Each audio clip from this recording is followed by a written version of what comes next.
Olá, bem-vindo a mais um Tá Ligado Cast. Meu nome é Ana Luísa. Meu nome é Sara. Meu nome é Matheus. Estamos aqui com a Bárbara. Eu trabalho na Secretaria de Políticas e Promoção da Mulher no município do Rio de Janeiro. Vim aqui ser entrevistada de hoje. Então, Bárbara, a gente vai fazer umas perguntas e ele vai começar. Como a gravidez na adolescência afeta a vida dos jovens? Bom, com muitas coisas, né? Eu acho que quando a gente pensa no momento que a gente está começando a formar nossa personalidade, nossos princípios, nossas oportunidades, como que a gente vai ter uma profissão, né? O que a gente vai querer fazer da vida, ter uma outra responsabilidade, ter um filho, é bem complicado.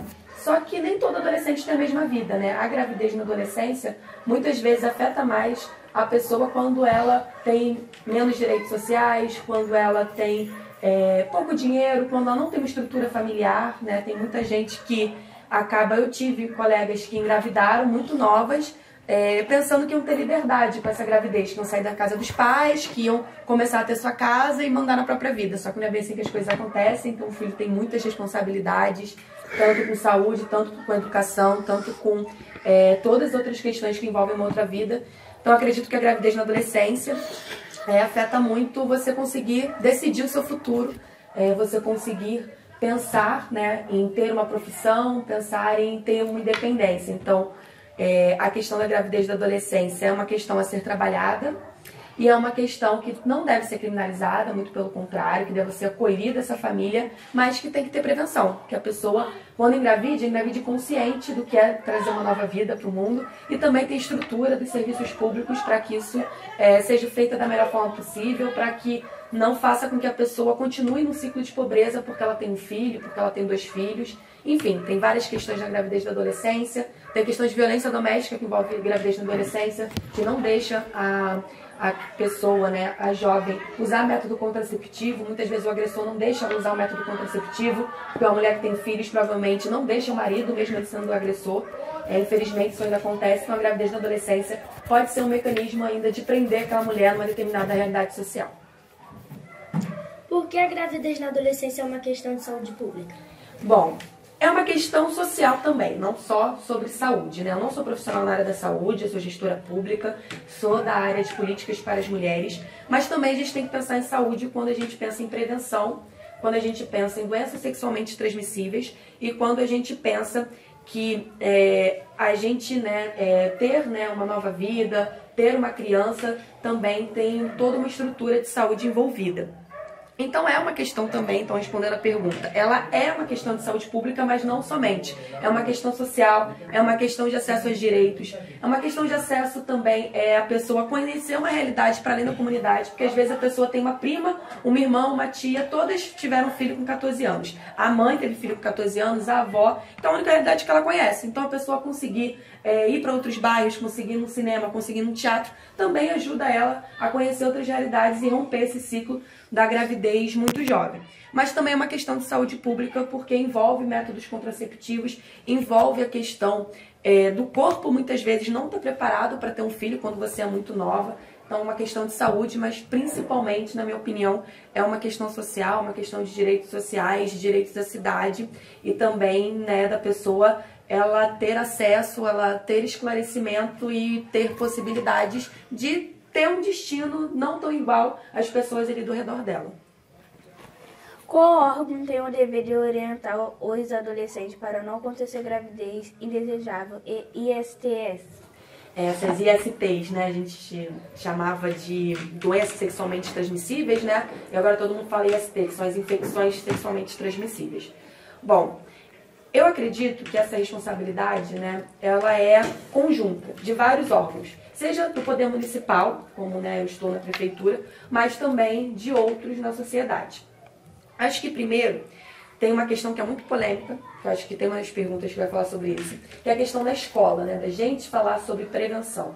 Então é importante que se tenha uma abordagem na escola sobre educação sexual, que não é ensinar ninguém a fazer sexo. Educação sexual é apenas dizer para a pessoa e conversar sobre o seu corpo, sobre o direito ao seu corpo, sobre áreas que podem ser tocadas, áreas que não podem ser tocadas, coisas que infringem a nossa intimidade, né, até para reconhecer um abusador.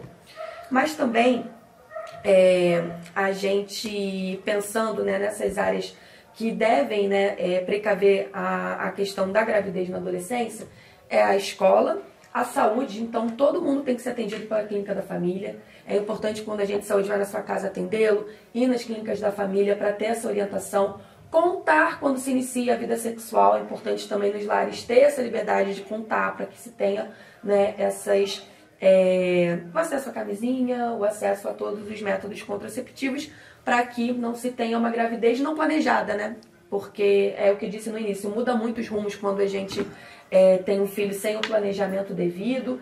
Então é importante que essa responsabilidade seja da sociedade, seja da saúde, seja da educação, e também que a gente possa entender que a gravidez na adolescência ela é influenciada por vários fatores, né, de falta de acesso, fatores de pobreza, que não é só falar para as pessoas não tenham filhos, não é isso. Não, você não vai chegar a entregar o panfleto para uma mulher e falar não engravide, ela não vai engravidar. Não, são muitos outros fatores que a gente tem que trabalhar, né, juntamente e principalmente com a área social, saúde e educação.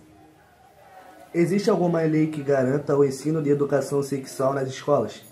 Bom, boa pergunta. Na verdade, quando foi aprovado o Plano Nacional de Educação, no ano de 2010, teve uma confusão danada para que se entrasse a questão da educação sexual nas escolas, como uma das metas do Plano Nacional de Educação.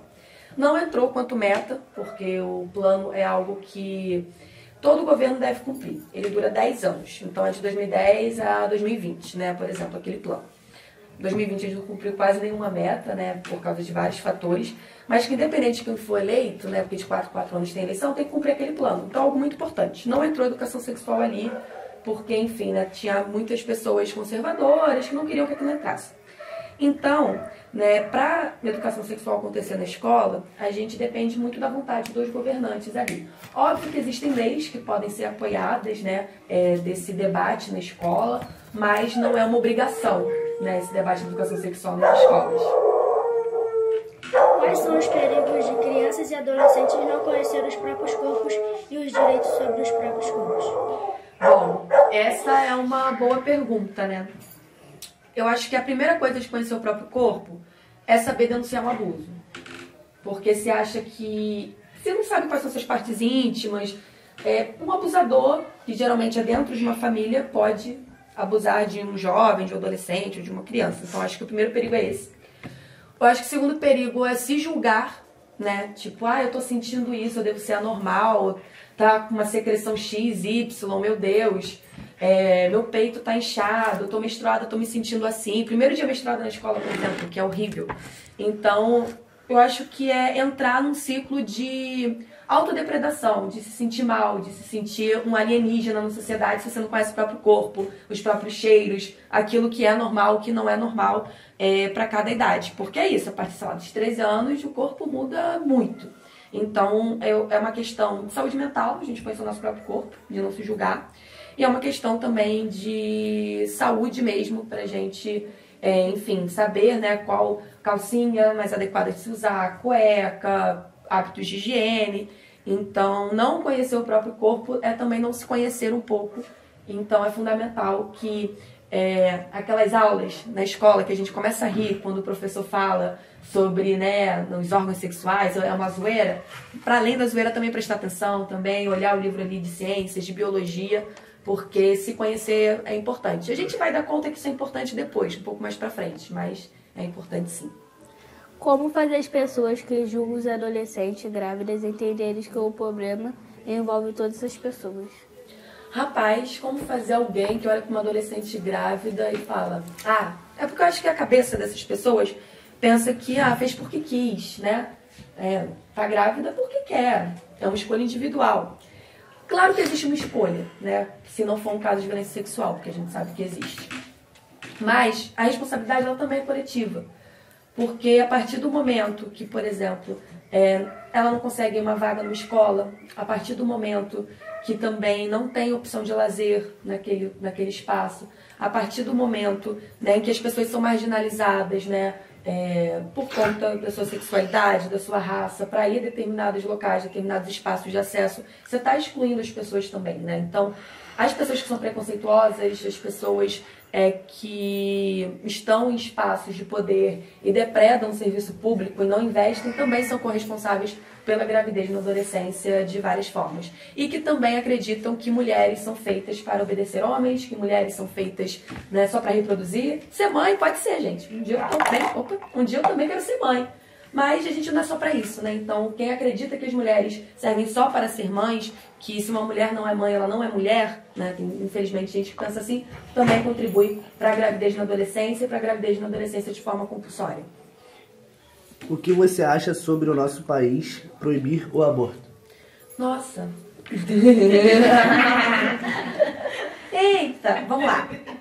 Existe o aborto legal, né? E aí toda a maternidade do Rio de Janeiro está autorizada e capacitada para fazer o aborto previsto em lei, que é em caso, né, de violência sexual e também em caso do bebê nascer anencéfalo, né, e nascer com algum problema que se tiver o parto também possa morrer, enfim, tem os casos aí previstos em lei. Mas o aborto como um todo é proibido na sociedade. Eu acho duas coisas. A primeira, e é uma opinião minha, Bárbara, seguinte, você proibir o aborto é um pouco de hipocrisia, porque ele acontece. Mas também, para que o aborto seja legal e seguro, é importante que a sociedade, eu digo a classe médica, eu digo as enfermeiras, quem vai operacionalizar, tenha consciência sobre isso. Porque a gente também não pode simplesmente legalizar o aborto e a mulher, quando for fazer o aborto, o médico se recusar, o médico a maltratar, a enfermeira a maltratar de alguma forma. Então, para o aborto ser legalizado no Brasil, o que eu acho que faz sentido ele ser legalizado, precisa que toda a sociedade acredite que não é uma questão religiosa, não é uma questão de pecado, é uma questão de saúde. Tem gente que acha que se legalizar o aborto, vai ter gente fazendo aborto toda semana, não teria como. Mas também acompanhamento psicológico, entender, né, as condições daquela mulher. A gente viu casos esse ano muito ruins de, né, uma juíza, né, de uma criança que foi violentada, né, sexualmente, insistir, fazer chantagem psicológica para que ela não abortasse, mesmo ela tendo direito legal hoje no Brasil, nesse caso, porque ela não deveria abortar, deveria ter aquele filho e entregar para uma família. Então, é importante que esse debate ele seja feito com muita sinceridade, com muita honestidade, para até que o aborto que hoje é legalizado, as pessoas de fato tenham esse direito, de fato tenham esse acesso. Tem vários casos bem-sucedidos de aborto, mas tem vários casos que não. Tem várias mulheres que morrem tentando fazer em qualquer lugar. Não é um procedimento que seja complicado, ainda mais no início da gravidez, mas é algo que, para as pessoas terem direito, a sociedade ela tem que acreditar que não é um absurdo. E para isso, é uma disputa ideológica muito, muito longa ainda, eu acredito. Então, acho que sim, a legislação deve avançar, mas com ela tem que avançar a sociedade. Senão vai ser só uma letra morta, a legalização do aborto. Se a mulher fazer aborto ilegal, o que acontece com ela? Então, depende, se descobre. Se ela é pega, ela é presa. É ilegal. O aborto é legal, tem punição, né? E aí eu não sei dizer quanto tempo que é presa, se é serviço comunitário, eu não sei o detalhe da lei. Não é minha área. Mas tem a punição, né, sobre o aborto ilegal. E ela também pode, né, num lugar não seguro, né, tem muitos lugares que estão fazendo de forma não segura, morrer, né? Então, é isso. Muitas vezes a mulher acaba engravidando por estar naquele contexto social, por não ter acesso a método contraceptivo, pelo o cara forçar a barra, tipo, não vou usar camisinha e tal. Ela não tem opção de abortar. E se ela for mãe jovem, ela também é julgada. Então, acho que é um debate bem profundo que a gente tem que fazer. E é isso, infelizmente, é isso que acontece muitas vezes quando a pessoa faz um aborto ilegal. Óbvio que se ela for rica, ela vai para um país da Europa e vai dar tudo certo. Se ela for pobre, como tudo na nossa vida, infelizmente, ela vai se lascar. Que eu acho que era a próxima pergunta. A lei pune o homem se souber que ele é induzido ao aborto? Olha, eu acho que sim. Eu não tenho certeza disso, tá? Mas eu acho que sim. Porque você não pode forçar ninguém a cometer um crime, né? Então, se o aborto é ilegal, então você não pode forçar ninguém a abortar. E a gente sabe que isso acontece muito, né? Ainda mais quando é um caso extraconjugal, é uma amante. Então, de fato, é algo que é ilegal você forçar alguém a abortar. Considerando que o aborto já acontece, como ele se dá nas diferentes classes sociais? É isso, né? Gente, eles não me deixaram, mas eu olhei escondido antes das perguntas rapidinho para eu me preparar, tá? Bom,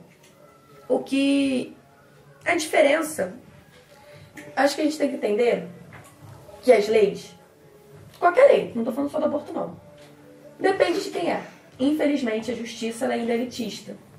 Então vocês viram o caso daquele modelo que atropelou um jovem na Barra? Eu vi.